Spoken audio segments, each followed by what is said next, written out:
I'm How's thrilled. the energy? A little red eye to get here. I'm feeling good after the last round, but yeah, seconds kind of followed me in my career. You know, we were second a lot with the Atlanta Braves. Yeah, but you were first a lot too, and I think that's one thing I wanted to ask you. We showed a couple clips there.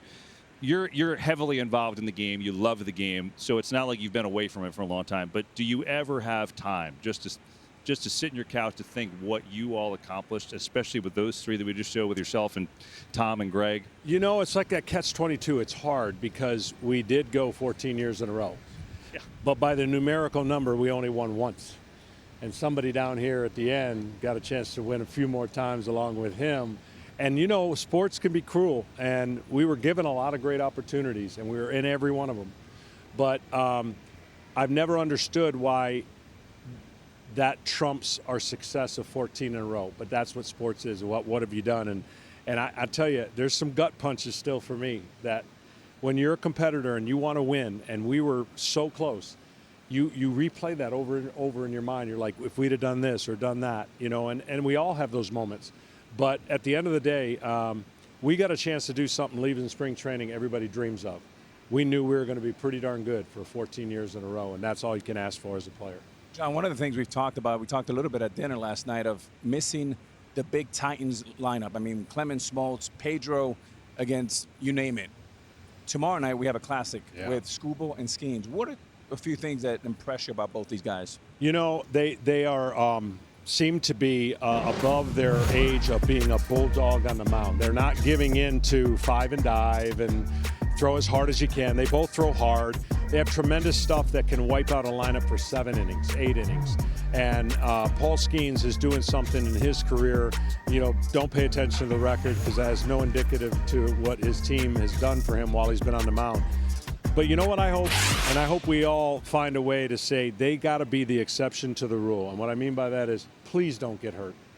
Please don't follow what everyone else is doing and how every pitcher seems to just give in to the system that we have today. I want to see these guys healthy. I know you guys just had Jacob deGrom, and that was my wish way back when, and he's had 2. And it looks like he's going to be okay after the second one. But, man, I want to see those guys fulfill the dreams all of us had to fulfill and play as long as they can. That's my wish, and I hope they're given the opportunity to not be so consumed with velocity that it runs them into the ground. John, out of these 2 monsters, who are you expecting to see pitching out there? You think Shohei will pitch? No. Shohei in this game? No.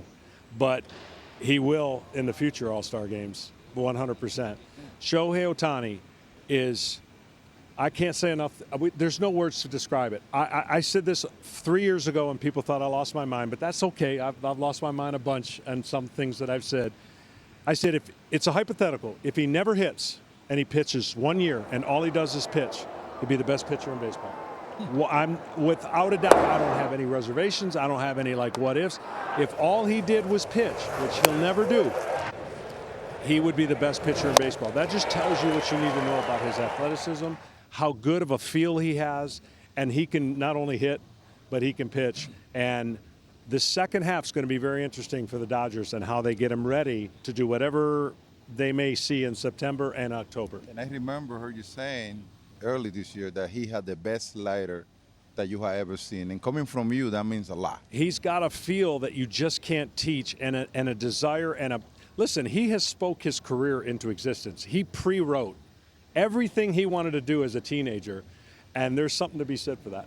Just to bring it back to Atlanta for a second, because you had so many successful years, as you talked about with the group. When you come back here, what is your most memorable moment as an Atlanta Brave, but then more importantly, your most memorable moment you've had here at the home ballpark? I think for me, it's kind of maybe the same. The postseason's a postseason. It'll always be. I dream of pitching in Game 7s. That's probably the top. But getting my 3,000 strikeout when I was about to just end up getting surgery, I didn't realize. Watching Kershaw go through it, I had goosebumps. I knew what he was dealing with. It's near the end. The crowd at home, getting a chance to do it at home. Nobody knew what I was going through. I was about to go on I knew I was about to have shoulder surgery, and I just wanted to get 2 strikeouts. And I ended up getting 8 or 10 that game, but that to me, I couldn't sink in because I was so focused on my body that when I got home, I went, wow, you know, that hit me more and more the longer I thought about it.